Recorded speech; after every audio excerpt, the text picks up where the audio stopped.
네, 한 주간 잘 지내셨습니까? 옆에 계신 분들과 이렇게 한번 인사하겠습니다. 예수 믿으세요. 예수 믿으세요.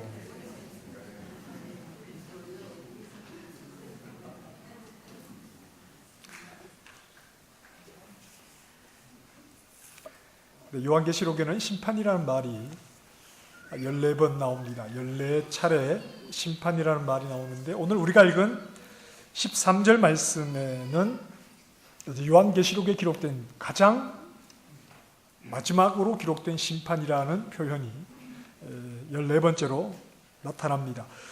계시록에 나오는 심판에 대한 모든 경우를 사실 우리가 좀 읽어보면 좋은데 시간 관계상 그렇게 할 수 없으니까 좀 몇 곳을 좀 찾아보면서 요한계시록에서 말씀하는 심판의 의미가 무엇인지에 대해서 우리가 좀 이해할 필요가 있다 생각이 듭니다. 자, 요한계시록 맨 먼저 나오는 심판은 6장 10절 말씀입니다. 여러분 한번 성경을 펴서 보십시다. 요한계시록 6장 10절 말씀으로 한번 가보십시다.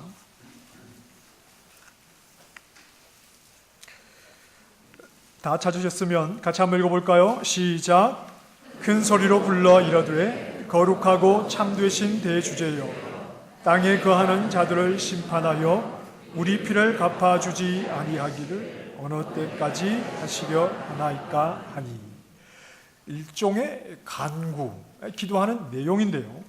이 간구를 올리는 자는 9절 말씀에 보면 하나님의 말씀과 그들이 가진 증거로 말미암아 죽임을 당한 자들입니다. 예수 그리스도를 사랑하고 하나님의 말씀을 순종하고 따른 사람들입니다. 이들이 누구를 심판해달라고 하나님께 간구하고 있습니까? 누구를 심판해달라고 간구하고 있습니까? 땅에 거하는 자들을 심판해 주십시오. 여기서 땅은 하늘의 하나님을 대적하고 하늘의 하나님을 거부하는 자들이 머무는 상징적인 의미로 땅이라고 이렇게 표현을 했습니다. 그렇다면 심판의 대상이 누굽니까? 땅에 거하면서 하늘의 하나님을 거부하고 또 그 하나님을 따르는 사람들을 피 흘려 죽이기까지 하는 아주 하나님을 향해서 마음이 닫혀 있는 자들, 그들이 심판의 대상. 자, 그 다음에 요한계시록 17장으로 한번 가보십니다. 17장 1절 말씀입니다. 자, 같이 한번 읽어보겠습니다. 시작. 또 7 대접을 가진 7 천사 중 하나가 와서 내게 말하여 이르되 이리로 오라. 많은 물 위에 앉은 큰 음녀가 받을 심판을 내게 보이리라. 자, 누가 심판을 받게 된다고 했습니까? 큰 음녀라고 했습니다. 자, 요한계시록에서 이 음녀는 그리스도의 신부와 대조가 되는 사람들입니다. 그리스도의 신부가 교회 아닙니까? 그러니까 교회가 아닌, 즉 신부가 신랑에게 마음을 드리고 신랑을 사랑해야 하는데 예수님께 어떤 마음도 드리지 않고 주님을 사랑하지 않는 자들, 그 무리를 가리켜서 큰 음녀라고 말하는 겁니다. 이들이 심판의 대상이다. 자, 한 곳만 더 찾아봅니다. 18장 가보겠습니다. 18장 10절 말씀. 18장 10절입니다. 시작. 그의 고통을 무서워하여 멀리 서서 이르되 화 있도다 화 있도다 큰 성 견고한 성 바벨론이여 한 시간에 내 심판이 이르렀다 하리로다. 하나님의 심판이 임하는 성이 어떤 성입니까? 큰 성 바벨론. 이 바벨론이라고 하는 성은 실제로 역사 속에서도 있었던 성인데 이 바벨론 또 로마 제국을 가리키는 표현이기도 하고 오늘 이 세대를 가리키는 표현이기도 합니다. 바벨론은 교만한 사람들입니다. 무엇이 교만입니까?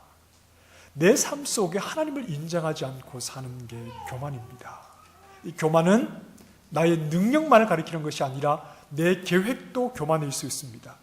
하나님의 살아계심을 인정하지 않고 내 생각으로 내 머리로 내 계획을 생각하고 그것으로 인해서 근심하고 걱정하고 염려하는 이러한 모든 모습은 사실 교만입니다. 하나님을 인정하지 않는, 하나님을 없다고 여기고 자기들의 생각과 자기들의 능력과 자기들의 지혜로 꿈을 꾸고 생각을 하고 살아가는 모든 사람들을 가리켜서 바벨론이라고 표현을 합니다. 다른 곳도 좀 찾아보면 좋겠지만 시간 관계상 이렇게 세 절만 저희가 살펴봅니다. 요한계시록이 보여주는 이 심판은 일관된 흐름이 있는데 누가 그 심판의 대상이냐 하는 겁니다. 그리고 왜 하나님이 심판을 베푸시느냐? 심판은 하나님께서 하나님의 말씀과 예수 그리스도를 철저히 신뢰하고 의지했던 자기 백성들, 그러나 그들과 달리 음녀 같은 세상이 하나님의 백성들을 죽이기도 하고 하나님의 백성들을 박해하기도 하고 하나님 백성이 믿는 그 하나님을 대적하는 자들을 향해서 하나님께서 정하신 때에 그들을 향해서 분명하게 베푸시는 것이 심판이다. 요한계시록은 일관되게 14번의 말씀을 통해서 심판을 그렇게 우리에게 설명하고 있는 겁니다. 하나님이 심판하시는 분이고 하나님의 대상은 그리스도의 신부가 아닌 자들, 큰 음녀이기도 하고 또 바벨론이기도 하고 땅에 거하는 자들, 다시 말하면 불신자들, 이들을 향해서 하나님께서 심판을 베푸신다는 겁니다.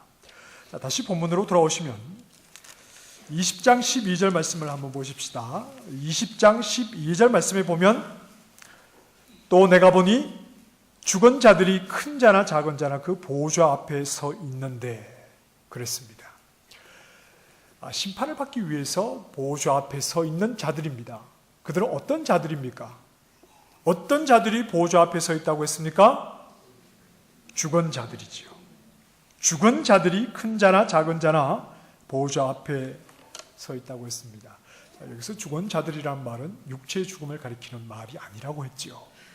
여기서 죽은 자들이란 영이 죽어 있는 자들, 이들을 가리켜서 지금 죽은 자들이다 이렇게 말씀을 합니다. 우리가 지난 시간에 첫째 부활에 대해서 말씀을 잠깐 나누면서 누가 첫째 부활에 참여한 자냐, 이것은 순교자들과 같이 하나님을 향한 분명한 믿음을 가지고 그 믿음을 지키기 위해서 또는 그 믿음을 가지고 끝까지 이 땅에서 목숨을 잃은 죽은 자들, 그들만이 첫째 부활에 참여하는 자가 아니라 우리처럼 아직 육신을 입고 있으나 그러나 그들이 가진 것과 동일한 믿음을 가지고 비록 우리가 실수를 할 때는 있지만 살아계신 하나님, 그 유일한 하나님을 향한 믿음과 그 하나님의 말씀이 절대적인 진리라는 분명한 신앙의 고백을 하는 오늘 우리 육신을 입은 자들도 첫째 부활에 이미 참여한 자들이다 하는 말씀을 우리가 함께 나누었습니다. 그래서 이 첫째 부활이라고 하는 것은 영이 살아나는 것을 말합니다. 누가 첫째 부활에 참여했느냐? 성경이 이 세상의 모든 영혼을 뭐라고 말씀합니까? 죽었다고 말씀하지 않습니까? 육신이 살아있는데요, 그래도 성경은 허물과 죄로 죽었다고 말씀하지 않습니까? 이게 모든 세상 죄인의 상태, 첫째 아담의 후손들의 상태가 그렇다는 겁니다. 우리 다 죽었습니다. 그 죽은 가운데 죽었다는 말은 무슨 말입니까? 살아계신 하나님과 영의 교통이 없다는 말입니다. 죄는 하나님과 우리의 관계를 단절하지 않습니까? 더 이상 하나님께 나아갈 수 없도록 그 죄 아래 다 죽은 자들, 그래서 하나님을 의식하지도 못하고 하나님 앞에 나아갈 수도 없는 자들에게 예수 그리스도를 믿는 믿음을 통해서 영이 살아나게 되는 거죠. 그래서 하나님과의 관계가 회복되는 겁니다. 하나님을 부르고 하나님을 아버지라고 고백하고 그 하나님께 나아가 눈물을 흘리기도 하고 하나님의 위로를 받고 하나님의 말씀으로 힘을 얻고 우리는 이미 이 땅에서 살아계신 하나님과 영이 살아났기 때문에 풍성한 영의 교제를 나누며 하나님의 살아계심을 순간순간 확인하고 경험하고 살아가지 않습니까? 이것이 바로 첫째 부활에 이미 우리가 참여하고 있다, 이렇게 말하는 겁니다. 그래서 그리스도인들은 육체가 죽는 것을 가리켜서 죽었다 이렇게 물론 표현하기도 하지만 잠잔다, 성경은 이렇게 표현하죠. 이미 죽음에서 첫째 부활에 이른 자들에게 또 죽었다는 표현이 어울리지 않는다는 겁니다. 그래서 잠잔다 이렇게 성경은 표현합니다. 하지만 영이 살아나지 못한 채 그대로 죽어있는 자들, 바로 이 세상이죠. 하나님을 인정하지 않는 세상이고, 로마서 1장에서 말씀하는 것처럼 그 마음에 하나님 두기를 싫어하는 세상, 하나님과 하나님의 백성을 박해하는 자들입니다. 이런 자들을 가리켜서 산자라고 말하지 않고 죽었다, 이렇게 말합니다. 우리가 사도신경을 암송할 때 저리로서 산자와 죽은 자를 심판하러 오시리라. 우리 심판주 예수 그리스도가 오시면 우리 육신은 멀쩡하게 살아있는 것 같으나 누가 영이 살아있는 자인지, 누가 영이 죽은 자인지를 심판하기 위해서 예수님은 오시는 겁니다. 눈을 똑바로 뜨시고 저를 보시기 바랍니다. 사랑하는 성도 여러분, 영이 살아있으십니까? 살아계신 하나님과 영의 교통을 나누고 계십니까? 예수님은 오늘이라도 심판주로 오실 수 있습니다. 왜 오늘 오시지 않는다고 확신을 하십니까? 그때 갑자기 준비가 되는 것이 아니지요. 우리의 영이 살아서 살아계신 하나님과 영의 교통을 나누고 있는 자는 산자이지만, 예배당에 앉아있고 육신은 살아있으나 그 영이 죽은 자는 죽은 자입니다. 자, 12절 말씀을 보십시다. 그렇게 죽은 자들이 하나님의 보호자 앞에 큰 자나 작은 자나 할 것 없이 모두 서 있는 겁니다. 자, 심판의 대상은 영이 죽은 자이죠. 13절, 바다가 그 가운데서 죽은 자들을 내어줍니다. 그리고 사망과 음부도 그 가운데서 죽은 자들을 내줍니다. 요한계시록에서 바다는 어떤 곳입니까? 바다는 짐승이 나오는 곳이죠. 뿔이 10이요, 머리가 7이요, 그 머리에는 신성모독하는 이름이 가득한, 하나님을 대적하는 짐승이 나오는 곳이 바로 바다입니다. 바다는 하나님을 대적하는 짐승, 더러운 사탄, 음녀의 본거지를 바다, 이렇게 표현을 합니다. 악한 영들의 권세 아래 있는 곳이 바다요. 그리고 바다가 죽은 자들을 내어준다는 것은 그 죽은 자들은 하나님과 영의 교통이 끊어지고 악한 영들의 권세 아래 잡혀있는 자들이기 때문에 이제 하나님의 심판이 이루어질 때 바다가 죽은 자들을 내어준다는 것은 더 이상 그 악한 영들을 붙들고 있었지만, 악한 영들이 권세로 붙들고 있었지만 더 이상 그것이 힘이 없어 무력화되어서 다 하나님 앞에 영으로 죽은 자들을 내어줄 수밖에 없다는 말입니다. 그리고 사망과 음부 역시 영이 죽은 자들이 머무는 곳입니다. 누가복음 16장에 보면 부자와 거지 나사로에 대한 말씀이 있죠. 예수님께서 한 사람이 두 주인을 섬길 수 없다고 말씀하셨지요. 하나님과 재물을 겸하여 섬길 수 없다라는 말씀을 하시고 하신 비유가 뭐냐 하면 바로 이 부자에 대한 비유입니다. 이 부자는 무엇을 섬겼습니까? 물질을 섬겼죠. 하나님을 섬긴 게 아니라 물질을 섬긴 이 부자가 죽은 뒤에 가는 곳이 어디입니까? 음부라고 했지요. 하나님과 영의 관계가 끊어져서 하나님을 섬긴 자가 아니라 물질을 섬긴 자, 이 영이 죽은 자가 머무는 곳이 바로 이 음부라고 했습니다. 그래서 바다나 사망이나 음부라는 표현은 영이 죽어 있어 하나님을 거부하는 자들이 사로잡혀 있는 영역을 가리키는 말입니다.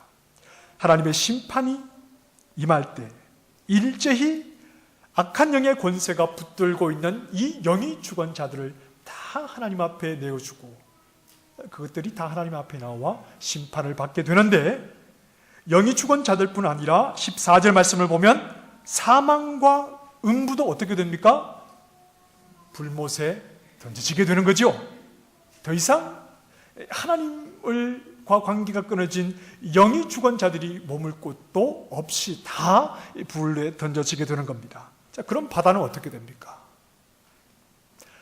바다도 21장 1절에 보면 새하늘과 새 땅을 말할 때 거기에는 무엇이 다시 있지 않다고 했습니까? 바다가 다시 있지 않는 것이지요. 하나님께서 이 세상을 심판하실 때 모든 악의 권세, 그리고 그 아래에 붙들려 영이 죽어있던 자들을 다 하나님께서 심판하시는 겁니다. 이게 요한계시록에 기록된 마지막 심판에 대한 내용입니다.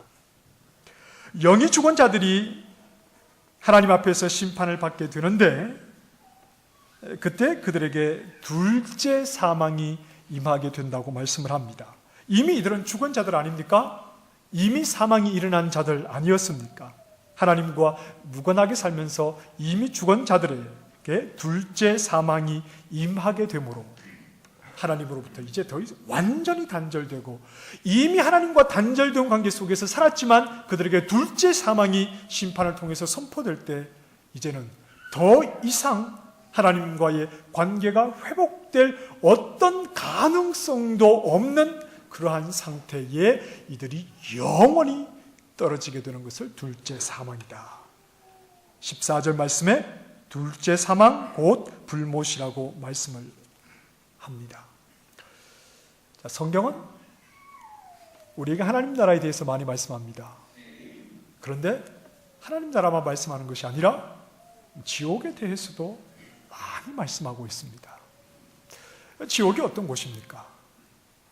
제가 이미 여러 차례 말씀을 드려서 여러분 다 알고 계시는데, 지옥은 구더기가 죽지 않는 곳이지요. 그 의미가 뭐라고 했죠?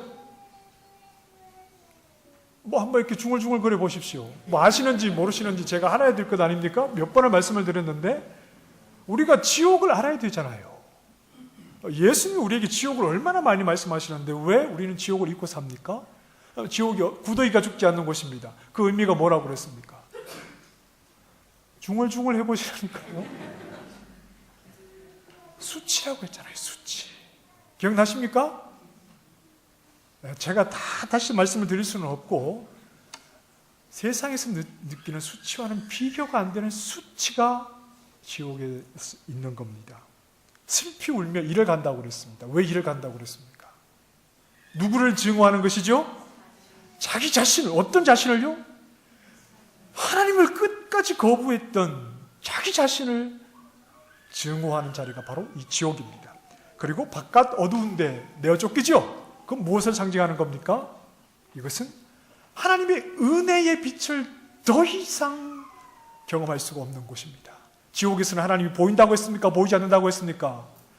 하나님이 보이지요. 지옥은 하나님의 관습이 전혀 없는 곳이 아니라고 했잖아요. 지옥을 만드신 분이 누구십니까? 하나님이시잖아요.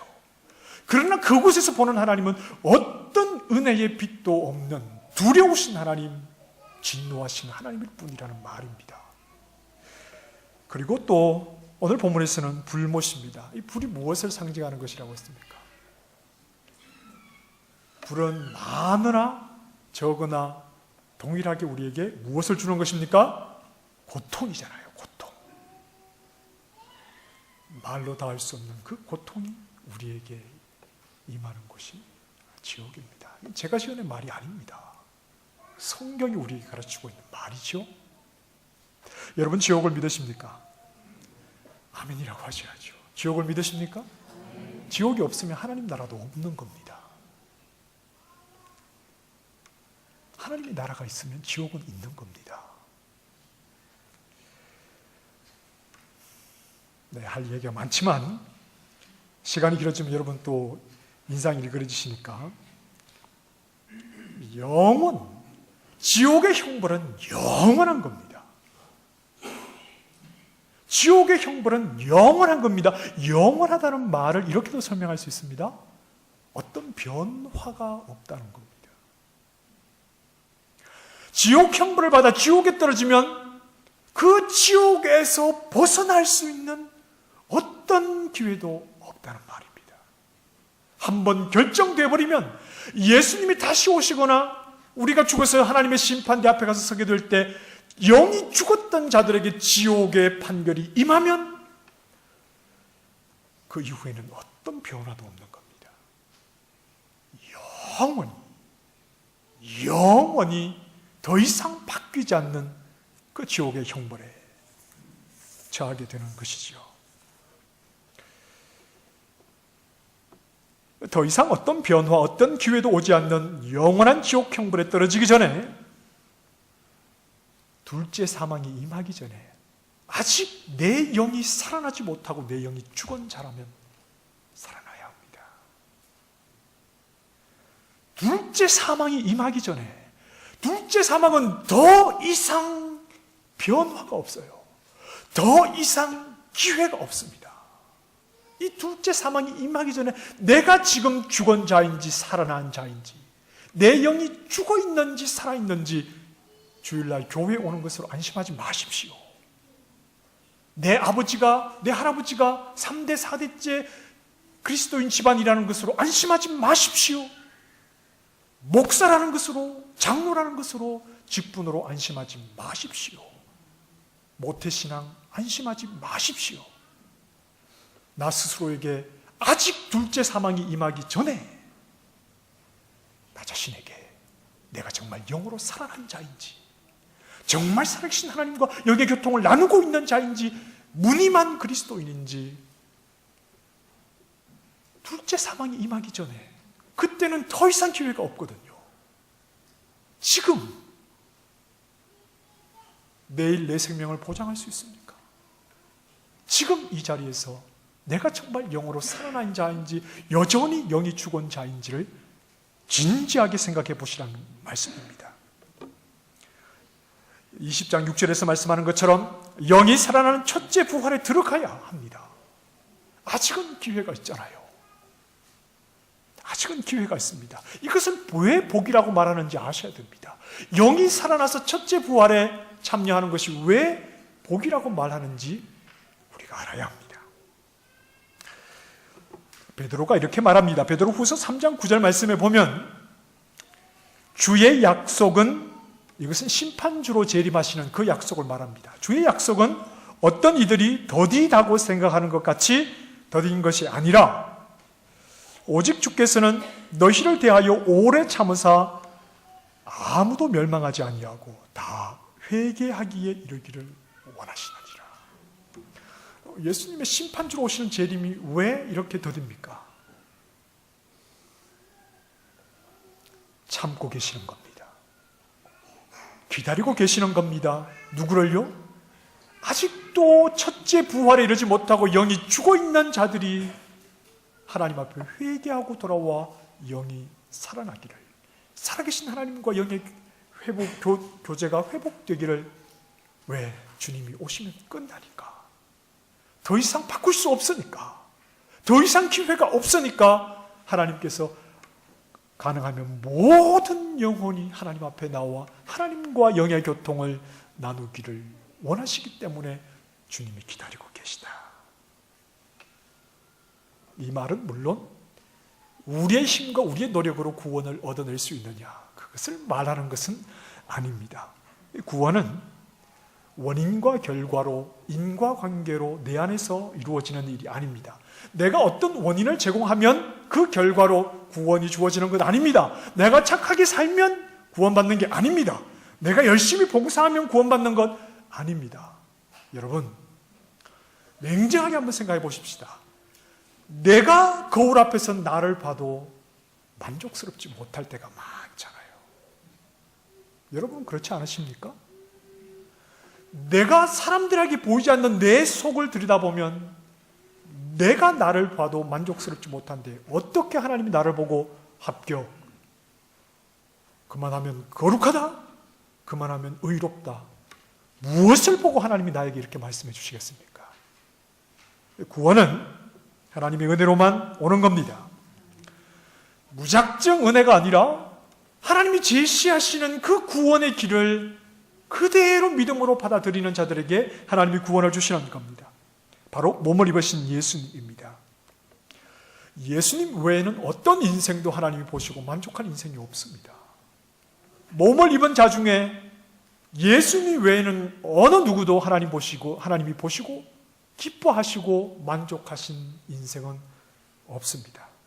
그 예수님에게 속하여야 하고 그분과 연합되어야 하고, 그럴 때 그분이 하신 일을, 그분이 가진 의의를 우리에게 값없이 주는 것, 그 예수님을 의지하는 것.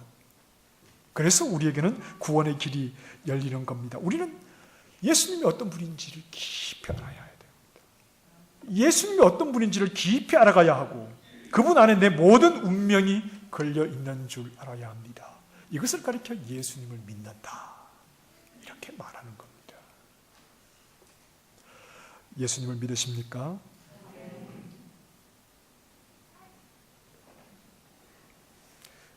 예수님의 심판의 재림이 왜 빨리 이루어지지 않느냐? 베드로가 말했던 것처럼 참고 기다려주시는 겁니다. 재림 이후에는 더 이상 기회가 없기 때문에 그 전에 회개하고 죽었던 영이 살아나라고 우리 주님께서 기다리고 계시는 겁니다. 그래서 멸망받아 떨어질 영원한 지옥 형벌을 피하라고 우리 주님이 지금도 기다리고 계시는 겁니다. 오늘 본문 11절 말씀에 보면 크고 흰 보호자와 그 위에 앉으신 이가 계시고 그 앞에서 땅과 하늘이 피하여 간 데가 없더라. 심판 때 이루어지는 상황을 이렇게 설명을 합니다. 그런데 베드로도 동일한 말을 합니다. 베드로후서 3장 10절 말씀에 보면 그러나 주의 날이 도둑같이 오리니 그 날에는 하늘이 큰 소리로 떠나가고 물질이 뜨거운 불에 풀어지고 땅과 그 중에 있는 모든 일이 드러나리로다. 동일하게 말합니다.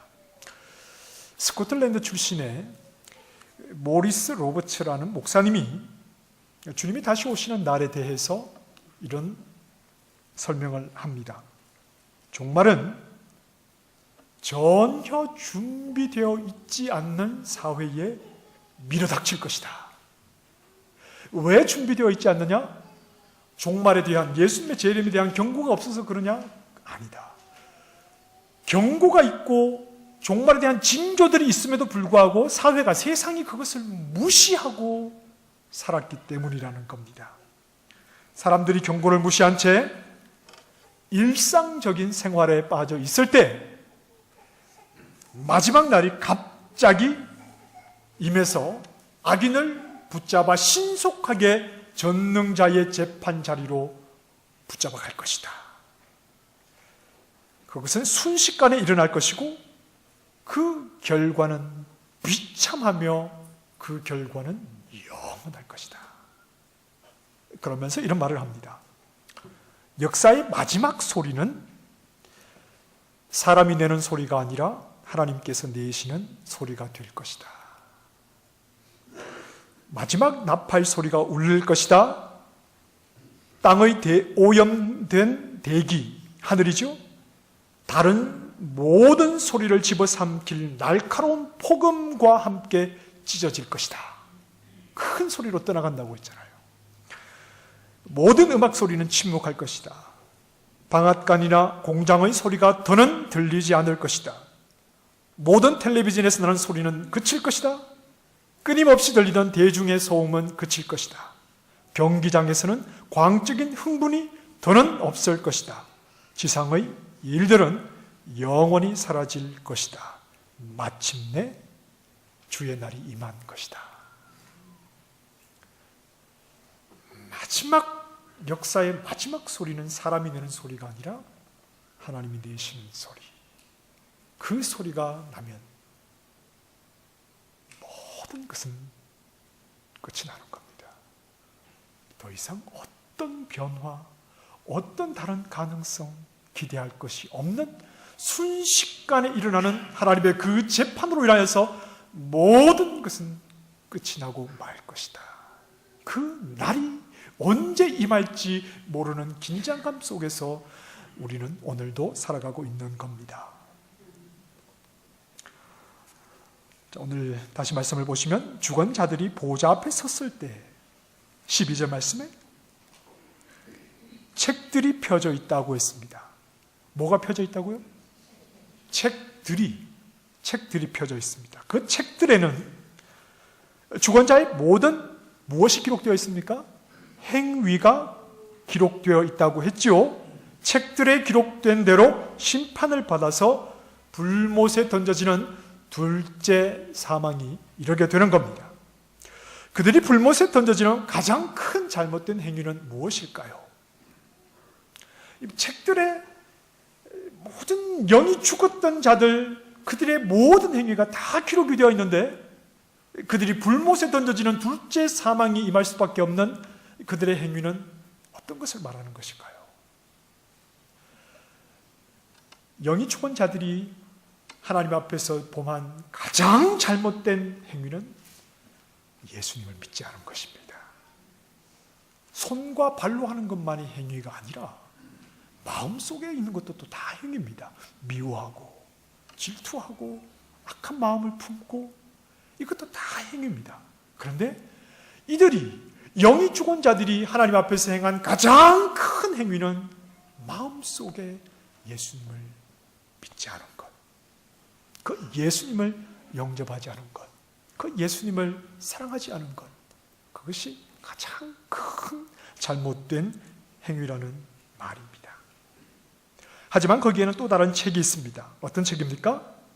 생명책이 있습니다. 15절, 생명책에 기록된 자는 불못에 던져지는 심판을 피할 수 있다. 그렇다면 생명책에 기록된 자들은 어떤 행위 때문에 생명책에 기록이 된 겁니까? 그렇습니다. 어떤 착한 일을 하고 이런 걸 얘기하려고 하는 게 아니라 어떤 행위 때문에 이들의 이름이 생명책에 기록되어 있느냐, 그것은 바로 예수님을 믿는 그 행위 때문에, 예수님을 믿은 것 때문에 이들의 이름은 생명책에 기록이 된 겁니다.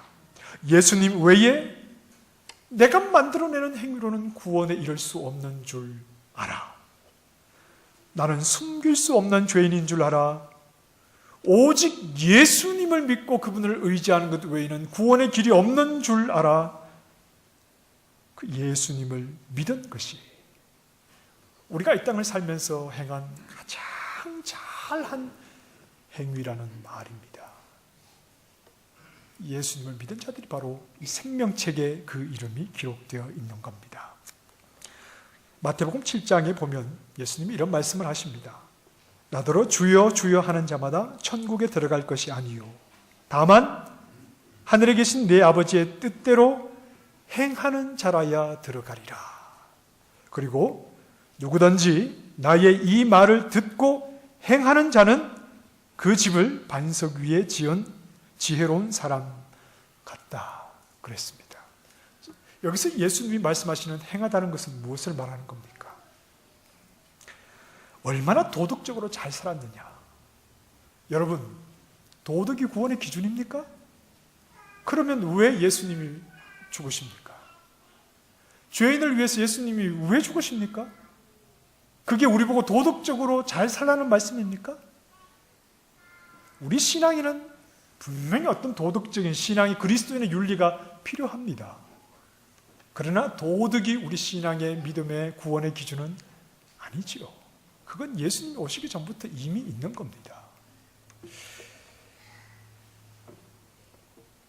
아버지의 뜻대로 행하는 자라야 천국에 들어가고 누구든지 나의 이 말을 듣고 행하는 자는 그 집을 반석 위에 지은 지혜로운 사람 같다. 이렇게 말씀을 하셨습니다. 그 행함이라고 하는 것은 얼마나 도덕적으로 잘 살았느냐를 말하는 것이 아니라 누구 위에 지었느냐 하는 겁니다. 누구를 의지하고 너의 인생의 집을 지었느냐, 그것을 말씀하는 겁니다. 만세반석이신 예수님, 그분을 의지하고 있느냐, 이것이 하나님의 뜻대로 행하다는 말씀의 의미입니다. 하나님의 은혜 없이는 누구도 예수님을 믿을 수 없습니다. 하나님이 불러주지 않으면 누구도 하나님 앞에 나아갈 수 없습니다. 그러나 이 말이 예수 믿지 않는 나 자신을 합리화시키는 말이 되어서는 안 됩니다. 내가 예수님을 믿지 않으려는 마음을 하나님이 나를 불러주지 않아서 나는 예수님 믿지 않는다, 이렇게 말해서는 안 된다는 겁니다. 내가 영적으로 성숙해 가지 않는 것을 하나님이 나를 내버려 두시니까 그렇다, 이렇게 변명을 해서는 안 되는 겁니다. 영적으로 게으르면서 하나님이 나에게 은혜 주시지 않으셔서 그렇다, 이렇게 말해서 되는 문제가 아니라는 말이죠. 모든 책임을 하나님 앞에 돌리려고 해서는 안 됩니다. 내가 노력하지 않고 가만히 앉아있어 믿음이 저절로 좋아지는 것 아닙니다. 내가 하나님 앞에서 믿음으로 살기 위해서 노력하지 않는데 저절로 하나님이 나에게 좋은 믿음 주시는 것 아닙니다. 우리가 그분을 알게 되었고 은혜로 하나님 앞에 나오게 되었다면 우리는 최선을 다해서 죄짓지 않으려고 해야 되고, 최선을 다해서 하나님 말씀에 순종하려고 해야 되고, 최선을 다해서 영이 깨어 있으려고 해야 합니다. 그때 우리를 도우시는 하나님의 은혜를 또한 우리는 깊이 알게 되는 것입니다. 여러분, 요한계시록의 마지막으로 말씀하는 심판에 대한 말씀입니다. 그 심판의 대상은 불신자들입니다. 영이 죽어 있는 자들입니다. 우리 스스로에게 다시 한번 질문해 보십시다. 내가 확실히 예수님을 믿고 있는가?